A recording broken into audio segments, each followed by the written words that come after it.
Assalamualaikum warahmatullahi wabarakatuh. Halo semuanya, kami dari tim 8 kelas Teknologi Pendidikan B Angkatan 2021.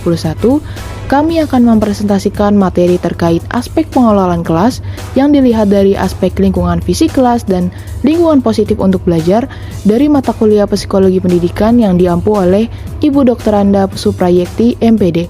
Tak kenal maka tak sayang, izinkan kami untuk memperkenalkan diri ya.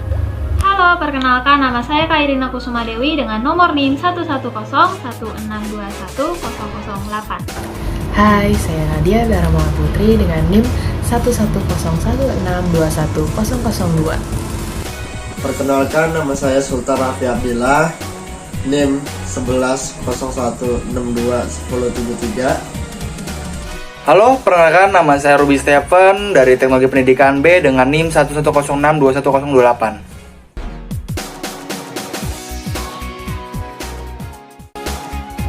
Oke guys, setelah perkenalan tadi, yuk kita masuk ke pembahasan materi mengenai pengelolaan kelas. Nah, sebelum itu kita harus mengetahui dulu nih tujuan pembelajarannya. Oke teman-teman, yang pertama kita masuk ke latar belakang pengelolaan kelas. Jadi menurut pakar psikologi pendidikan, yang utama bukanlah disiplin di dalam kelas, melainkan bagaimana kebutuhan dalam mengembangkan dan menjaga lingkungan kelas yang berkualitas yang dapat mendukung pembelajaran. Kemudian mengenai permasalahan pengelolaan kelas yang kerap terjadi adalah pendidik belum dapat menganalisa permasalahan yang terjadi di dalam kelas, belum dapat memilih strategi serta media pembelajaran yang sesuai dengan karakteristik peserta didik, kebutuhan dan tujuan pembelajaran. Kemudian dalam era pendidikan pada saat ini, sistem pembelajaran menerapkan student-centered learning, yang dimana semua pembelajaran berpusat pada kendali keaktifan dari peserta didik. Peserta didik dituntut untuk aktif, untuk mengembangkan ide kreativitas, berpikir kritis, untuk menganalisis masalah-masalah, dan menemukan gagasan sebagai bentuk problem solving.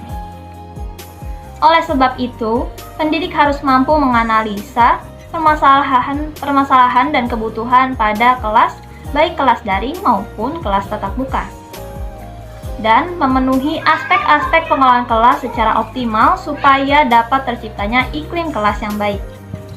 Karena pendidik bertanggung jawab atas pengelolaan kelas yang dimana bertujuan untuk menciptakan suasana belajar yang menyenangkan, supaya peserta didik tidak merasa jenuh dan takut dalam melibatkan diri dalam proses pembelajaran, dan memotivasi semangat belajar mereka sehingga dapat tercapai tujuan pembelajaran, kompetensi keahlian, dan prestasi belajar.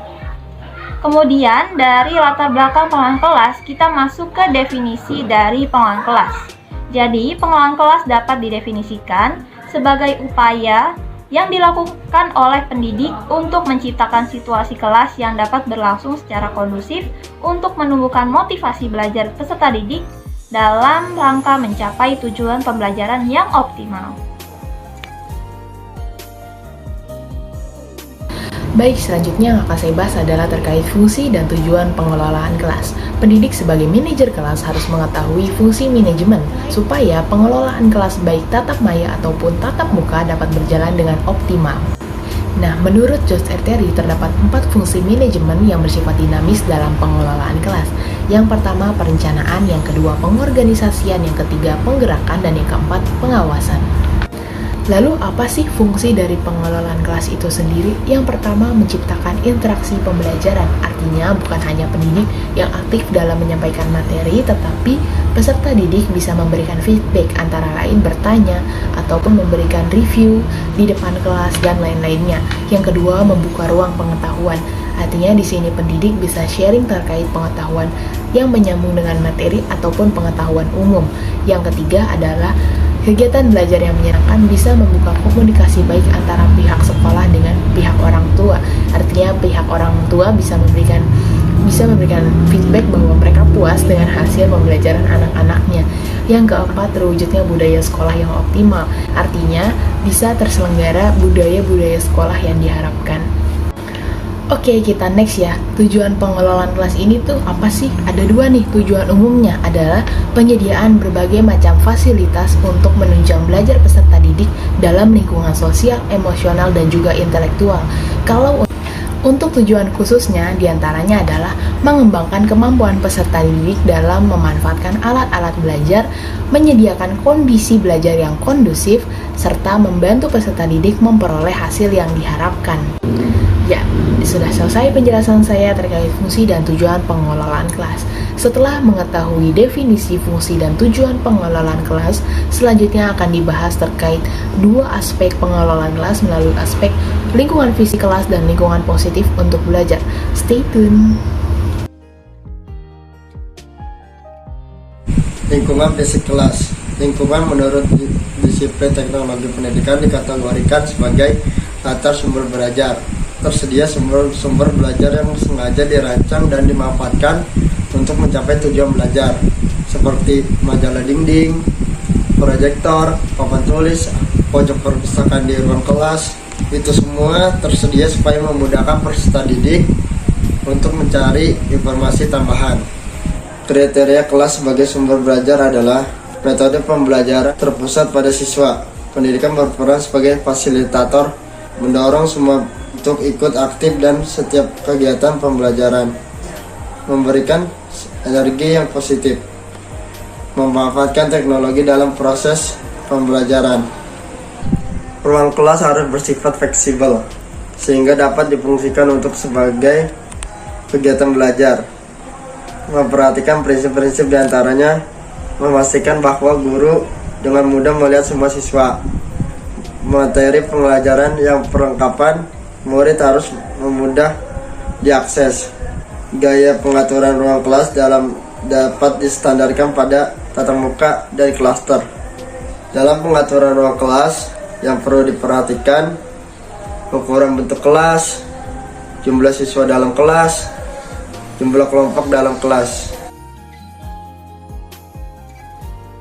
Selanjutnya aspek yang terakhir yaitu adalah lingkungan positif belajar. Dalam kita belajar tentu harus tercipta lingkungan positif, lingkungan yang nyaman, menyenangkan, membangun kerjasama dan adanya semangat tinggi agar peserta didik dapat saling bekerja sama dan terjalin hubungan yang positif antara guru.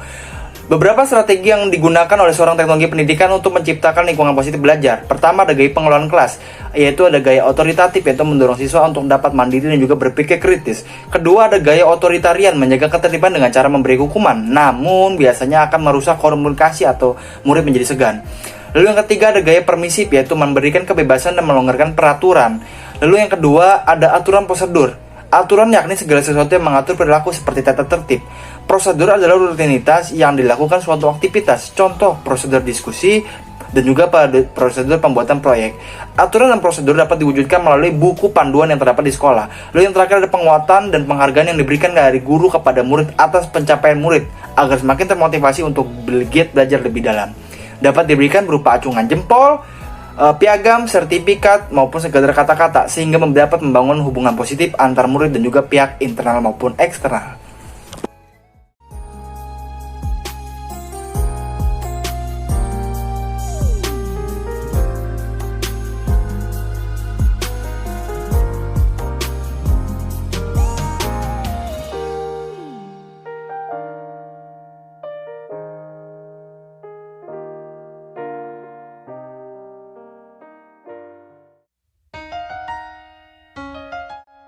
Itulah tadi pemaparan materi dari tim 8 mengenai pengelolaan kelas. Gimana nih guys? Apakah materi dan penyampaiannya dapat dipahami?